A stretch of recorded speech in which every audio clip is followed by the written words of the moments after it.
52 लाख बहनों को इसका लाभ अभी मिल रहा है। और ये जो योजना आप लोगों के सामने हम लोग ला रहे हैं, वो हम लोगों ने पार्टी स्तर पर उसको करने का निर्णय लिया था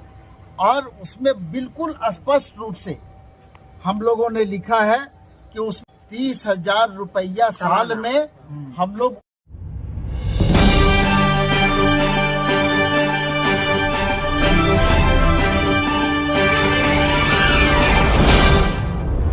आज 2024 को इलेक्शन कमीशन के द्वारा एक पत्र जारी किया गया था, जो प्रेस नोट के रूप में जारी किया गया था। और उसमें बिल्कुल स्पष्ट रूप से ये लिखा गया था कि जन प्रतिनिधित्व अधिनियम 151 के धारा 123 के आधार पर अगर किसी भी राजनीतिक दल के द्वारा ऐसा कोई कार्य किया जाता है या ऐसा कोई प्रलोभन आम मतदाता को दिया जाता है, तो वो जनप्रतिनिधित्व अधिनियम के तहत कानूनन अवैध होगा। और उसी सिलसिले में आज हम लोग चुनाव आयोग के पास आए हुए थे और हम लोगों ने अपनी बातें रखी और हम लोगों ने जो मेमोरेंडम उनको दिया है, जो पत्र दिया है आयोग को, उसमें हम लोगों ने ये मांग की है कि जेएमएम सम्मान योजना हम लोग लागू करना चाहते हैं और उस योजना को आप अनुमति प्रदान करें। चूंकि ये जो 2/5/2024 को जो पत्र दिया गया था, उस पत्र के हिसाब से वो बिना आपके अनुमति के वो लागू नहीं हो सकता है। और वो ये सम्मान योजना है जो जिसका अनुमति हम लोगों ने आयोग से मांगने का काम किया है। लेकिन जो बातें हम लोगों के सामने रखी गई है, वो स्पष्ट रूप से कहा गया कि इस विषय में हम लोग विचार करेंगे। और ये जो पत्र जारी किया गया था, ये प्रेस नोट था और इस पर अभी हम तुरंत कोई भी निर्णय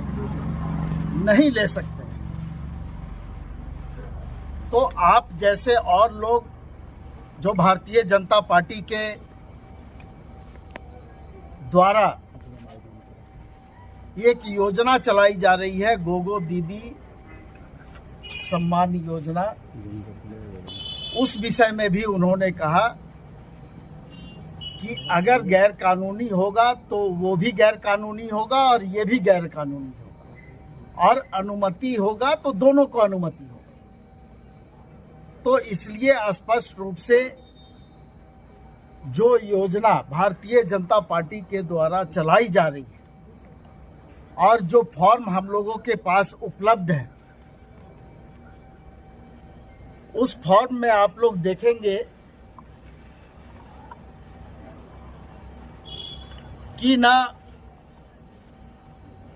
उसमें आधार कार्ड का कोई जिक्र किया गया है और ना अकाउंट नंबर का कोई जिक्र किया गया, और ये उनकी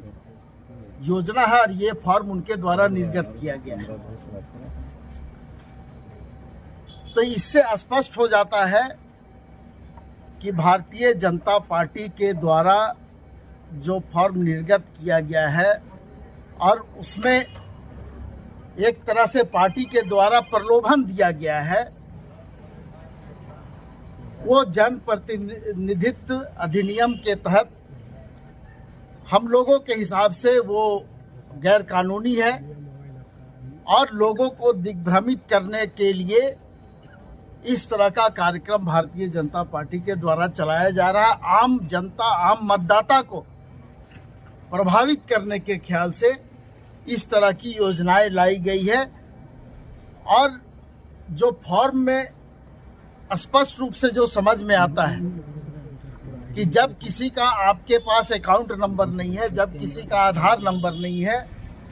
तो आप आखिर अगर पैसा दे रहे हैं तो किसको दे रहे हैं? तो कहीं ना कहीं ये पूरे राज्य में भ्रम की स्थिति फैलाने वाली है। और हम लोगों ने पहले से ये सम्मान योजना का निर्णय पार्टी के द्वारा हम लोगों ने लिया था और हम लोगों ने इसको अभी जो सामने लाने का काम किया है, ये हमारा काम भी चल रहा था, पार्टी के स्तर पर ये काम चल रहा था, लेकिन इसको सामने लाने का काम हम लोगों ने बिना अनुमति के नहीं लाने का निर्णय लिया था। इसलिए आज हम लोग आयोग के समक्ष आए थे कि आप इस पर अपनी अनुमति दें और उसके बाद फिर हम लोग इसको आगे लागू करें। क्या बोला गया आयोग की तरफ से, क्या बोला गया? नहीं, बहुत स्पष्ट रूप से बोला गया कि हम इस पर ये जो पत्र आपको इलेक्शन कमीशन के द्वारा 2/5/2024 को जारी किया गया था, उसमें पिछले चुनाव में जो घटनाएं घटी थी उस पर ये आधारित था और सभी जिला दंडाधिकारी को, जिला निर्वाचन पदाधिकारी को निर्देश भी दिया गया था उस समय। अब वो लोग अपने स्तर से इस पर कार्रवाई कर रहे हैं, लेकिन आयोग इस पर बहुत जल्द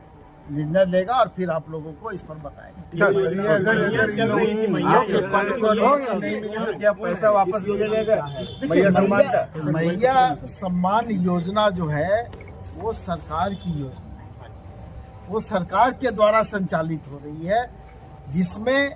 12,000 रुपया साल में, यानी 1,000 रुपया राज्य के प्रत्येक बहनों को जो